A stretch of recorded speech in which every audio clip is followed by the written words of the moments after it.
ഇതാ സഹോദരന്മാർ. സങ്കീർത്തനങ്ങൾ 133 തുടങ്ങുന്നത് ഇങ്ങനെയാണ്: ഇതാ സഹോദരന്മാർ. ആരൊക്കെയാണവർ? ഹാബേലും കയീനും. പിന്നെ എവിടെയാണ്?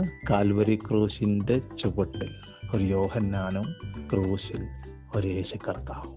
സങ്കീർത്തനം അവസാനിക്കുന്ന ഇങ്ങനെയാണ്: അവിടെയാണ് യഹോവ അനുഗ്രഹവും ശാശ്വതമായുള്ള ജീവനും കൽപ്പിച്ചിരിക്കുന്നത്. സഹോദരന്മാർ ഒത്തൊരുമിച്ച് വസിക്കുന്നത് ദൈവസഭ. അവിടെയാണ് യഹോവ അനുഗ്രഹവും ശാശ്വതമായുള്ള ജീവനും വച്ചിരിക്കുന്നത്. പുറമേ ഉള്ള കാര്യം മാത്രമല്ല, ഉള്ളിലൊരു അറ്റാച്ച്മെന്റ് ദൈവം ചില ആൾക്കാർക്ക് തമ്മിൽ അങ്ങ് തരികയാണ്. ചില സഹോദരങ്ങൾക്ക് തമ്മിൽ ഒരു വൈകാരികമായ, ആത്മീയമായ, വിശുദ്ധമായ ഒരു അടുപ്പം ദൈവം അങ്ങ് വയ്ക്കുകയാണ്. എന്തിനാണ്? അവരാണ് സഭയുടെ തൂണുകൾ. എത്ര കുലുക്കിയാലും വീഴാതെ കണക്ക് സഭയെ നിർത്തുന്നവർ, പ്രശ്നങ്ങൾ ഉണ്ടാകുമ്പോൾ അടക്കുന്നവർ. ഉൽപ്പത്തിയിൽ നമ്മൾ കാണുന്നു സഹോദരന്മാർ. മൂത്തവന്റെ യാഗം അത് പരാജയപ്പെടുന്നു, ഇളയവന്റെ യാഗം വിജയിക്കുന്നു, പ്രസാദം കിട്ടുന്നു. പ്രസാദം ലഭിച്ചവൻ കൊല്ലപ്പെടുന്നു. തന്റെ മരണത്താൽ അവൻ തൻ്റെ യാഗത്തെ നീതീകരിച്ചു. കാരണം ഒരുത്തൻ വെജിറ്റബിൾസ് ആൻഡ് ഫ്രൂട്ട്സ്, പച്ചക്കറികൾ, പഴവർഗ്ഗങ്ങൾ കൊണ്ടുവന്ന് യാഗം കഴിക്കുമ്പോൾ മറുവശത്ത് സഹോദരൻ ഒരു മൃഗത്തെ കൊന്നിട്ട് അല്ലെങ്കിൽ ഒരു ആടിനെ കൊന്നിട്ട് അതിൻ്റെ മേധസ്സിൽ നിന്ന് അർപ്പിക്കുകയാണ്. ആ യാഗം വിളിച്ചു പറയുന്നത്, ദാ എൻ്റെ ഹൃദയം നിനക്ക് വേണ്ടി മുറിയുന്നു, ഞാൻ എന്നെ തന്നെ സമർപ്പിക്കുന്നു. അപ്പോൾ ഇളയവൻ്റെ യാഗത്തെ ദൈവം സ്വീകരിച്ചപ്പോൾ മൂത്തവന് വന്ന വികാരം അസൂയയാണ്. അത് ലോകത്തിൽ കടന്നുകൂടിയ പാപമാണ്. കർത്താവ് അവനോട് പറയുന്നു, പാപം നിന്റെ പടിവാതിൽക്കൽ കിടക്കും, നീ അതിനെ കീഴടക്കണം. ഇനി നിനക്ക് അതിനെ കീഴടക്കാൻ പറ്റിയില്ലെങ്കിൽ എന്ത് ചെയ്യണമായിരുന്നു? ഈ മനുഷ്യൻ പാപത്തിന് കീഴടങ്ങി സഹോദരനെ കൊന്നു. ഇവൻ എങ്ങനെ അതിനെ കീഴടക്കാമായിരുന്നു? വെരി ഈസി ആയിരുന്നു. സഹോദരന് കീഴടങ്ങിയാൽ മതിയായിരുന്നു. യോഹന്നാന്റെ ലേഖനത്തിൽ നമ്മൾ വായിക്കുന്നു, കയീൻ എന്തുകൊണ്ട് ദുഷ്ടനിൽ നിന്നുള്ളവനായി സഹോദരനെ കൊന്നു? തൻ്റെ പ്രവൃത്തി ദോഷമുള്ളതും സഹോദരൻ്റേത് നീതിയുമുള്ളതാകൊണ്ടത്രേ.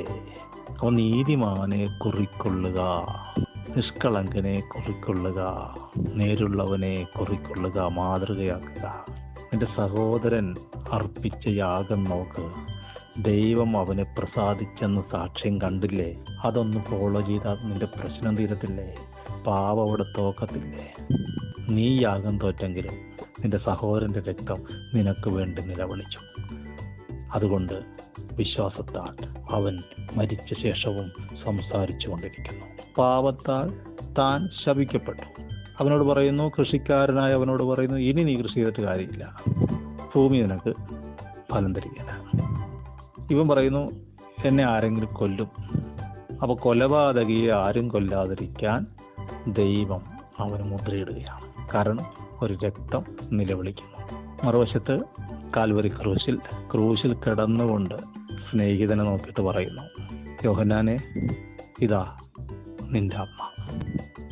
അമ്മയോട് പറയുന്നു, സ്ത്രീയെ, ഇതാ നിന്റെ മകൻ.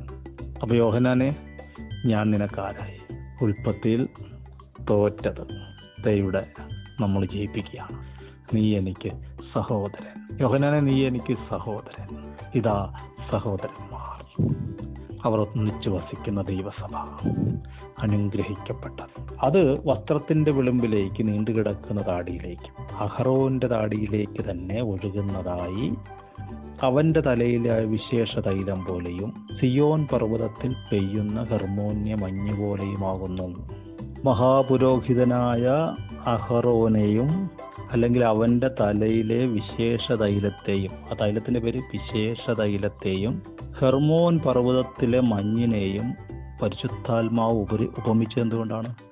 6 അടി പൊക്കമുള്ള അഹറോൻ അവൻ്റെ തലയിൽ വീണ വിശേഷ തൈലം കൊണ്ട് 9000 അടി പൊക്കമുള്ള ഹെർമോൻ പർവ്വതത്തോളം ഉയർന്നു.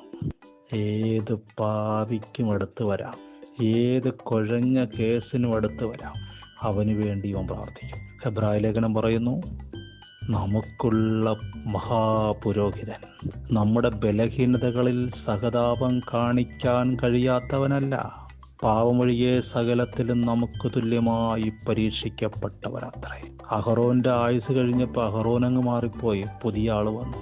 എന്നാൽ എന്നേക്കും നിത്യമായി നിലനിൽക്കുന്ന നിത്യ പൗരോഹിത്യമുള്ള യേശു കർത്താവുള്ളത് കൊണ്ട്, രക്തമുള്ളത് കൊണ്ട് ധൈര്യത്തോടെ കൃപാസനത്തിനടുത്ത് വരിക, നിർമ്മല മനസാക്ഷി പ്രാപിക്കുക, ധൈര്യത്തോടെ കൂട്ടായ്മ ആചരിക്കുക, ധൈര്യത്തോടെ സഭായോഗത്തിന് വരിക, ധൈര്യത്തോടെ കൂട്ടുകാരനെ സഹോദര എന്ന് വിളിക്കുക. കാരണം അതിനുള്ള പ്രാഗൽഭ്യം കർത്താവായ യേശു ക്രിസ്തു നിനക്ക് നേടിത്തന്നിരിക്കുന്നു. ഇനി സഹോദരൻ എന്ന നിലയിൽ നിനക്ക് ഉയരാം.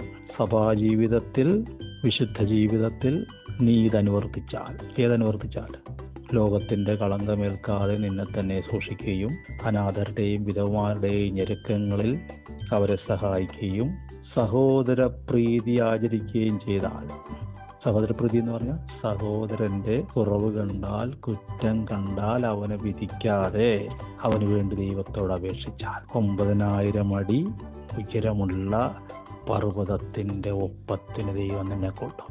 തണുപ്പിക്കുന്നവന് തണുപ്പ് കിട്ടും. അവൻ ആ മലനിരയുടെ മുകളിൽ പെയ്യുന്ന മഞ്ഞ് കൊണ്ട് അതിൻ്റെ തണുപ്പ് ആയിരിക്കുന്നത് പോലെ തണുപ്പിക്കുന്നവന് തണുപ്പ് കിട്ടും.